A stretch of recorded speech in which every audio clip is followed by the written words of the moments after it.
Hello and welcome everyone. आज देश में जर्नलिज्म की हालत यह है कि हमें समझ ही नहीं आता कि किसकी बात पर भरोसा करें और किसकी बात पर नहीं, क्योंकि आज न्यूज़ के नाम पर आपको सिर्फ और सिर्फ ओपिनियंस दिए जाते हैं। So welcome to the unpopular opinion, जहाँ पे हम बात करते हैं सिर्फ और सिर्फ फैक्ट्स की, ताकि आप अपना ओपिनियन खुद बना सकें। और ये मेरा वादा है कि इस वीडियो के एंड तक आपको इस टॉपिक के किसी भी फैक्ट में कोई भी कंफ्यूजन नहीं रहेगी। So let's get started.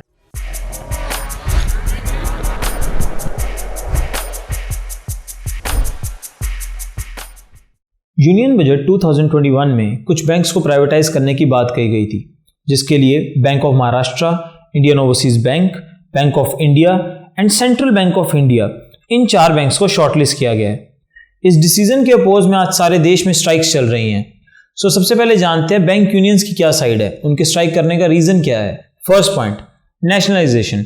1969 में हमारे देश के 14 बैंक्स को नेशनलाइज किया गया था, यानी उन्हें प्राइवेट प्लेयर से लेकर गवर्नमेंट के अंडर लाया गया था। रीजन, 1947 में हमारी देश की आज़ादी के बाद 1947 से 1968 के बीच में हमारे देश में 665 बैंक्स फेल किए थे और लोगों ने अपना पैसा गंवाया था। तो ये दोबारा गरीब लोगों के साथ ना हो, इसलिए नेशनलाइजेशन को लाया गया था। तो आज ये गरीब लोगों के साथ दोबारा नहीं होगा, या किसी के साथ भी दोबारा नहीं होगा। इसके लिए सरकार क्या कर रही है। सेकेंड पॉइंट, मोनोपोली, यानी किसी एक प्राइवेट प्लेयर का इतना ज़्यादा स्ट्रांग हो जाना कि वो पूरे मार्केट प्राइस को कंट्रोल करे। 2017 में 27 PSU बैंक्स थे, जो आज घटकर सिर्फ 12 रह गए हैं, और प्राइवेट बैंक्स आज भी 21 हैं। क्या हमने टेलीकॉम सेक्टर में क्लियरली मोनोपोली होते नहीं देखा? तो गवर्नमेंट इस सेक्टर में मोनोपोली को रोकने के लिए क्या कर रही है। Third point, job security. हर साल लाखों बच्चे बैंकिंग एग्जाम्स की तैयारी करते हैं, उसके लिए अपीयर होते हैं ताकि एक सेफ एंड सिक्योर जॉब पा सकें। तो इन 1,22,000 लोगों की जॉब सिक्योरिटी का क्या, जो इन 4 बैंकों में काम करते हैं? क्या एक प्राइवेट प्लेयर का मोटिव अपने इकोनॉमिकल बेनिफिट्स को बढ़ाना नहीं होगा? तो आप ये कैसे इंश्योर करेंगे कि कल को इनकी जॉब रहेगी या नहीं रहेगी? Fourth point, welfare of people, purpose defeated. एक democratic government for the people, of the people and by the people होती है, जिनकी एकमात्र रिस्पॉन्सिबिलिटी लोगों की भलाई करना होता है। बट क्या एक प्राइवेट प्लेयर का मोटिव सेम होता है? क्या उनके decision short term and capital centric नहीं होंगे, जिससे हमारे देश को लॉन्ग टर्म में नुकसान हो सकता है? और अगर हो सकता है तो गवर्नमेंट उसे रोकने के लिए क्या कर रही है। Fifth point, government policies and schemes. Government ऐसी काफ़ी पॉलिसीज एंड स्कीम्स लाती है जिससे हमारे देश में लोगों को कम दामों पर अच्छी सर्विसेज मिले, क्रेडिट के वक्त कम इंटरेस्ट पे लोन्स मिले, एम्प्लॉयमेंट के वक्त रिजर्वेशन मिले। ये सारी स्कीम्स हमारे देश के पुअर एंड वीकर सेक्शन को अपलिफ्ट करती हैं। तो क्या एक प्राइवेट प्लेयर भी इन सारी स्कीम्स को फॉलो करेंगे? और अगर नहीं, तो क्या गवर्नमेंट का इससे पर्पस ही डिफीट नहीं हो जाता? ये सब वो क्वेश्चंस हैं जो आज बैंक यूनियंस गवर्नमेंट पर उठा रही हैं। बट ये सब जानते हुए भी अगर गवर्नमेंट ये डिसीजन ले रही है तो कुछ साइड तो गवर्नमेंट की भी रही होगी। गवर्नमेंट की साइड स्टार्ट करने से पहले मैं आपको एक बेसिक NPA का कॉन्सेप्ट समझाना चाहूँगा, क्योंकि इसका आगे बहुत बार जिक्र होगा। NPA, नॉन परफॉर्मिंग एसेट, यानी ये वो लोन्स हैं जिनकी EMI बैंक को ड्यू डेट निकल जाने के बाद भी 90 डेज तक भी नहीं आती। गवर्नमेंट देन अज्यूम्स कि जिसने 3 महीने तक डिफॉल्ट किया है वो शायद आगे भी लोन के पैसे नहीं देगा और इसे रिकवर करना अब बहुत मुश्किल होगा। तो गवर्नमेंट इसे NPA की कैटेगरी में डाल देती है। Now let's start with the government side. First point, total NPA। सबसे पहले लेट्स टॉक अबाउट हमारे देश का कोरोना वायरस की महामारी से पहले टोटल NPA कितना था। इट वॉज 7,39,541 करोड़, यानी ये वो पैसा है जो गवर्नमेंट अब मानती है कि रिकवर करना बहुत मुश्किल होगा। एंड अकॉर्डिंग टू RBI ये नंबर कोरोना वायरस के कारण और भी खराब होगा। इन सितंबर 2020 ग्रोस NPA वॉज 7.5%, जो कि सितंबर 2021 में बढ़कर 13.5% तक जा सकता है। एंड वर्स्ट केस सिनेरियो में पब्लिक सेक्टर के NPA 17.6% तक भी टच कर सकता है। आज हमारा देश कोरोना वायरस की ही नहीं NPA की दिक्कत से भी जूझ रहा है। हमारे देश का नाम वर्ल्ड की टॉप 5 वर्स्ट NPA रेशो की कंट्रीज में लिया जाता है। Second point, years of trial failed.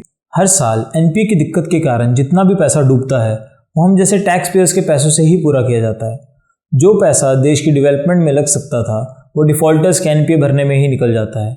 सरकार ने इस प्रॉब्लम को टैकल करने के लिए पिछले कुछ सालों में काफ़ी स्कीम्स चलाई हैं, काफ़ी पैसा इन्वेस्ट किया है, बट सिचुएशन बद से बदतर होती जा रही है। अब सरकार के पास सिर्फ 2 ही रास्ते हैं।